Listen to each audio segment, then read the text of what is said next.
ओम शांति। साकार मुरली 5 मार्च 2021। आज बाबा कहते हैं, मीठे बच्चे जैसे बाप दादा दोनों निरहंकारी हैं, देही अभिमानी हैं, ऐसे फॉलो फादर करो तो सदा उन्नति होती रहेगी। प्रश्न, ऊंच पद की प्राप्ति के लिए कौन सी खबरदारी रखना जरूरी है? उत्तर, ऊंच पद पाना है तो खबरदारी रखो कि मनसा से भी किसी को मेरे द्वारा दुख ना हो। दूसरा, किसी भी परिस्थिति में क्रोध ना आए। तीसरा, बाप का बनकर बाप के कार्य में इस रुद्र यज्ञ में विघ्न रूप ना बने। अगर कोई मुख से बाबा बाबा कहे और चलन रॉयल ना हो तो ऊंच पद नहीं मिल सकता। ओम शांति। बच्चे अच्छी तरह से जानते हैं कि बाप से वर्षा पाना है जरूर। कैसे? श्रीमत पर बाप ने समझाया है। एक ही गीता शास्त्र है जिसमें श्रीमत भगवानो वाच है। भगवान तो सबका बाप है।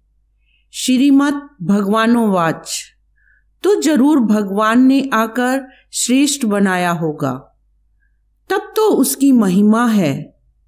श्रीमद् भगवत गीता अर्थात श्रीमद् भगवानोवाच, भगवान तो जरूर ऊंच से ऊंच ठहरा।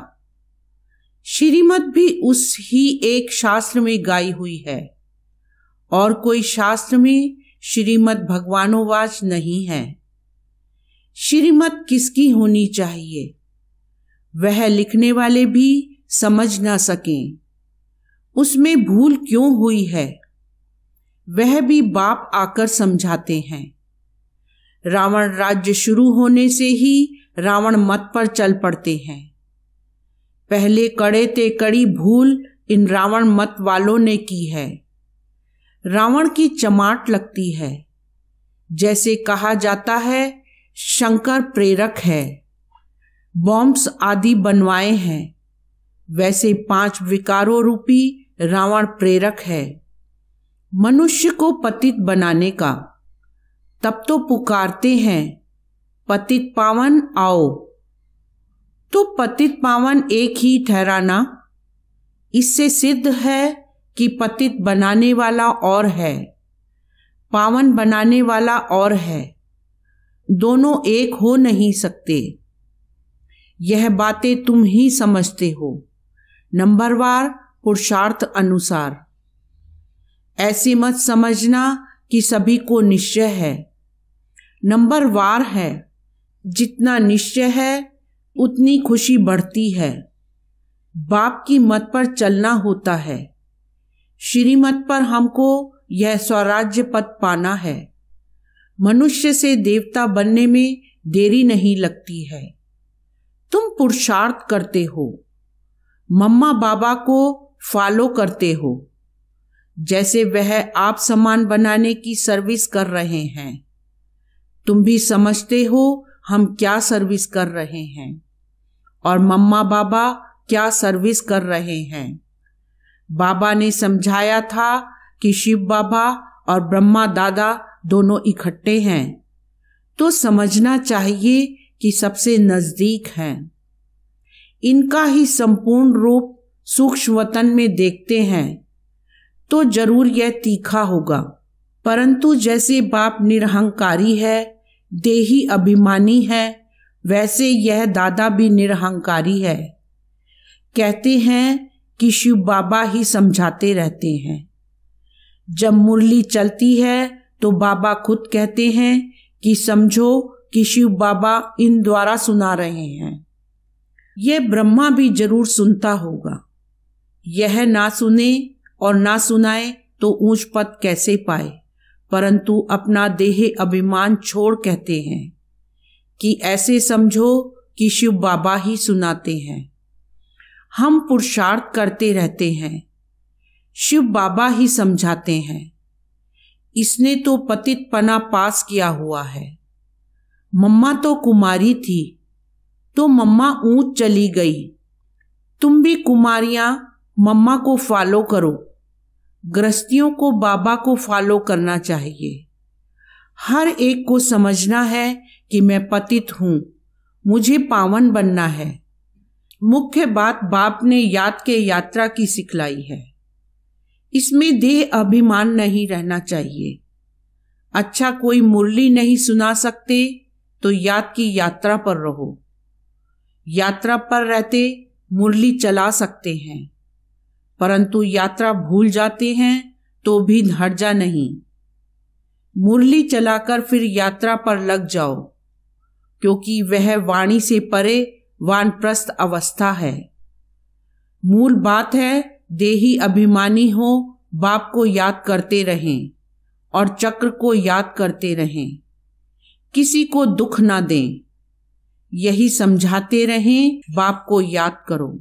यह है यात्रा। मनुष्य जब मरते हैं तो कहते हैं स्वर्ग पधारा। अज्ञान काल में कोई स्वर्ग को याद नहीं करते हैं। स्वर्ग को याद करना माना यहां से मरना, ऐसे तो कोई याद नहीं करते। अभी तुम बच्चे जानते हो हमको वापस जाना है। बाप कहते हैं जितना तुम याद करेंगे उतना खुशी का पारा चढ़ेगा, वर्षा याद रहेगा। जितना बाप को याद करेंगे उतना हर्षित भी रहेंगे। बाप को याद ना करने से मूंझते हैं, गुटखा खाते रहते हैं। तुम इतना समय याद कर नहीं सकते। बाबा ने आशिक माशूक का मिसाल बताया है। वह भल धंधा करते हैं और वह भल चरखा चलाती रहती तो भी उसके सामने माशूक आकर खड़ा हो जाता। आशिक माशूक को याद करते, माशूक फिर आशिक को याद करते। यहां तो सिर्फ तुमको एक बाप को याद करना है। बाप को तो तुमको याद नहीं करना है। बाप सबका माशूक है। तुम बच्चे लिखते हो कि बाबा आप हमको याद करते हो। अरे जो सबका माशूक है वह फिर तुम आशिकों को याद कैसे कर सकेंगे? हो नहीं सकता। वह है ही माशूक, आशिक बन नहीं सकता। तुमको ही याद करना है। तुम हर एक को आशिक बनना है, उस एक माशूक का। अगर वह आशिक बने तो कितने को याद करे? यह तो हो नहीं सकता। कहता है कि मेरे ऊपर पापों का बोझ थोड़े ही है जो किसको याद करूं। तुम्हारे ऊपर बोझा है। बाप को याद नहीं करेंगे तो पापों का बोझा नहीं उतरेगा। बाकी मुझे क्यों किसको याद करना पड़े? याद करना है तुम आत्माओं को। जितना याद करेंगे उतना पुण्य आत्मा बनेंगे, पाप कटते जाएंगे। बड़ी मंजिल है। देही अभिमानी बनने में ही मेहनत है। यह नॉलेज सारी तुमको मिल रही है। तुम त्रिकालदर्शी बने हो। नंबरवार पुरुषार्थ अनुसार सारा चक्र तुम्हारी बुद्धि में रहना चाहिए। बाप समझाते हैं तुम लाइट हाउस हो ना, हर एक को रास्ता बताने वाले हो, शांति धाम और सुख धाम का। यह सब नई बातें तुम सुनते हो, जानते हो कि बरोबर हम आत्माएं शांति धाम के रहवासी हैं। यहां पार्ट बजाने आते हैं। हम एक्टर हैं। यही चिंतन बुद्धि में चलता रहे तो मस्ती चढ़ जाए। बाप ने समझाया है आदि से लेकर अंत तक तुम्हारा पार्ट है। अभी कर्मातीत अवस्था में जरूर जाना है, फिर गोल्डन एज में आना है। इस धुन में रहते अपना कल्याण करना है। सिर्फ पंडित नहीं बनना है। दूसरे को सिखाते रहेंगे, खुद उस अवस्था में नहीं रहेंगे तो असर पड़ेगा नहीं। अपना भी पुरुषार्थ करना है। बाप भी बताते हैं कि हम भी याद करने की कोशिश करता हूं। कभी माया का तूफान ऐसा आता है जो बुद्धि का योग तोड़ देते हैं। बहुत बच्चे चाट भेज देते हैं। वंडर खाता हूं कि यह तो हमसे भी तीखे जाते हैं। शायद वेग आता है तो चाट लिखने में लग जाते हैं, परंतु ऐसी अगर तीखी दौड़ी पहने तो नंबर 1 में चले जाएं। परंतु नहीं, वह सिर्फ चाट लिखने तक है। ऐसे नहीं लिखते कि बाबा इतनों को आप समान बनाया, और वह भी लिखे बाबा हमको इसने यह रास्ता बताया है। ऐसा समाचार नहीं आता है तो बाबा क्या समझेंगे। सिर्फ चाट भेजने से काम नहीं चलता, आप समान भी बनाना है। रूप और बसंत दोनों बनना है, नहीं तो बाप समान नहीं ठहरे। रूप भी बसंत भी एक्यूरेट बनना है, इसमें ही मेहनत है। देह अभिमान मार डालता है। रावण ने देह अभिमानी बनाया है, अभी तुम देही अभिमानी बनते हो। फिर आधा कल्प के बाद माया रावण देह अभिमानी बनाती है। देही अभिमानी तो बहुत मीठा बन जाते हैं, संपूर्ण तो अभी कोई भी बना नहीं है। इसलिए बाबा हमेशा कहते हैं कि किसी के भी दिल को रंज नहीं करना है, दुख नहीं देना है। सबको बाप का परिचय दो। बोलने करने की भी बड़ी रॉयल्टी चाहिए। ईश्वरीय संतान के मुख से सदैव रतन निकलने चाहिए। तुम मनुष्यों को जिए दान देते हो, रास्ता बताना है और समझाना है। तुम परमात्मा के बच्चे हो ना, उनसे तुमको स्वर्ग की राजाई मिलनी चाहिए। फिर अब वह क्यों नहीं है? याद करो, बरोबर बाप से वर्षा मिला था ना। तुम भारतवासी देवी देवताएं थे, तुमने ही 84 जन्म लिए। तुम समझो कि हम ही लक्ष्मी नारायण के कुल के थे, अपने को कम क्यों समझते हो? अगर कहते कि बाबा सब थोड़े ही बनेंगे तो बाबा समझ जाता कि यह इस कुल का नहीं, अभी से ही थिरकने लग पड़ा है। तुमने 84 जन्म लिए हैं। बाप ने 21 जन्मों की प्रारब्ध जमा कराई, वह खाया, फिर ना समाप्त होना शुरू हो गई। कट चढ़ते चढ़ते तमो प्रधान कौड़ी मिसल बन पड़े हो। भारत ही 100% सॉल्वेंट था। इन्हों को यह वर्षा कहाँ से मिला? एक्टर्स ही बता सकेंगे ना। मनुष्य ही एक्टर हैं, उनको यह पता होना चाहिए कि इन लक्ष्मी नारायण को बादशाही मिली कहाँ से। कितनी अच्छी अच्छी पॉइंट्स हैं। जरूर आगे जन्म में ही यह राज्य भाग पाया होगा। बाप ही पतित पावन है। बाप कहते हैं कि मैं तुमको कर्म, अकर्म और विकर्म की गति समझाता हूं। रावण राज्य में मनुष्य के कर्म विकर्म हो जाते हैं, वहां तुम्हारे कर्म अकर्म होते हैं। वह है दैवी सृष्टि।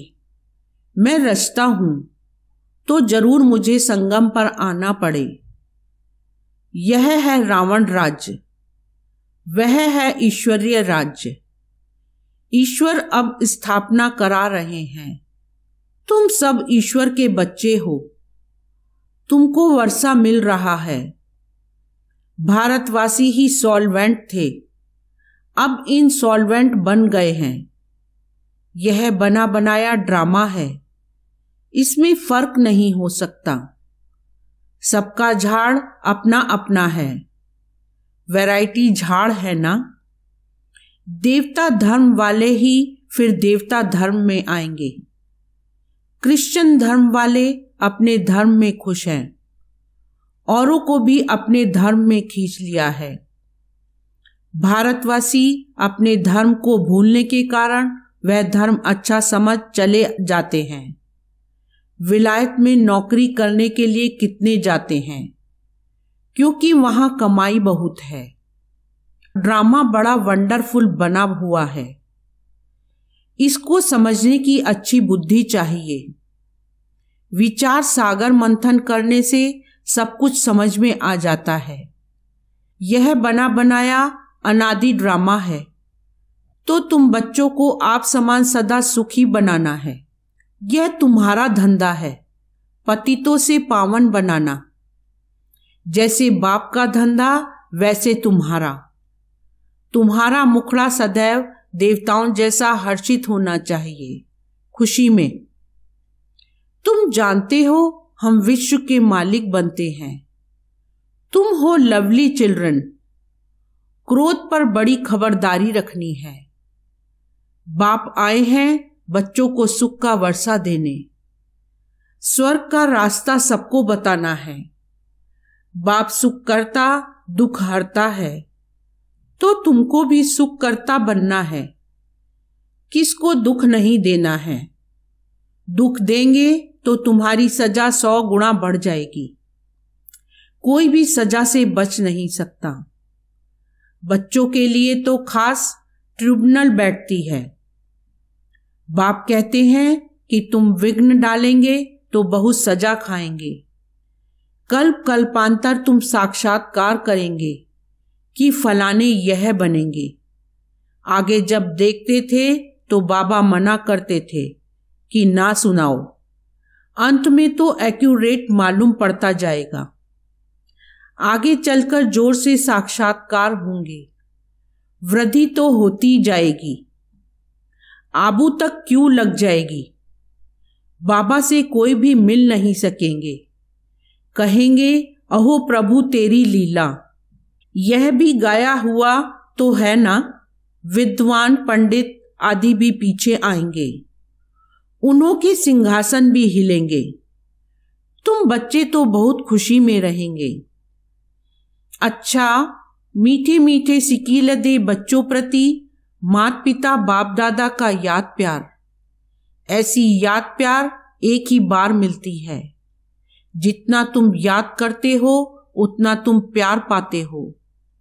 विकर्म विनाश होते हैं और धारणा भी होती है। बच्चों को खुशी का पारा चढ़ा रहना चाहिए। जो भी आए उनको रास्ता बताएं। बेहद का वर्षा बेहद के बाप से पाना है। कम बात है क्या। ऐसा पुरुषार्थ करना चाहिए। अच्छा, मीठे मीठे सिकीलदे रूहानी बच्चों प्रति रूहानी बाप दादा का याद प्यार और गुड मॉर्निंग। रूहानी बाप की रूहानी बच्चों को नमस्ते। रूहानी बच्चों की रूहानी बाप को नमस्ते। धारणा के लिए मुख्य सार। फर्स्ट पॉइंट, बोलने चलने में बहुत रॉयल बनना है। मुख से सदैव रतन निकालने हैं। आप समान बनाने की सेवा करनी है। किसी की दिल को रंज नहीं करना है। सेकंड पॉइंट, क्रोध पर बड़ी खबरदारी रखनी है। मुखड़ा सदैव देवताओं जैसा हर्षित रखना है। स्वयं को ज्ञान योग बल से देवता बनाना है। वरदान, सदा पश्चाताप से परे प्राप्ति स्वरूप स्थिति का अनुभव करने वाले सद्बुद्धिवान भव। सार, जो बच्चे बाप को अपने जीवन की नैया देकर मैंपन को मिटा देते हैं, श्रीमत में मनमत मिक्स नहीं करते, वह सदा पश्चाताप से परे प्राप्ति स्वरूप स्थिति का अनुभव करते हैं। उन्हें ही सद्बुद्धिवान कहा जाता है। ऐसे सद्बुद्धि वाले तूफानों को तोहफा समझ स्वभाव संस्कार की टक्कर को आगे बढ़ने का आधार समझ सदा बाप को साथी बनाते हुए साक्षी हो हर पाठ देखते सदा हर्षित होकर चलते हैं। स्लोगन, जो सुखदाता बाप के सुखदाई बच्चे हैं उनके पास दुख की लहर आ नहीं सकती। ओम शांति।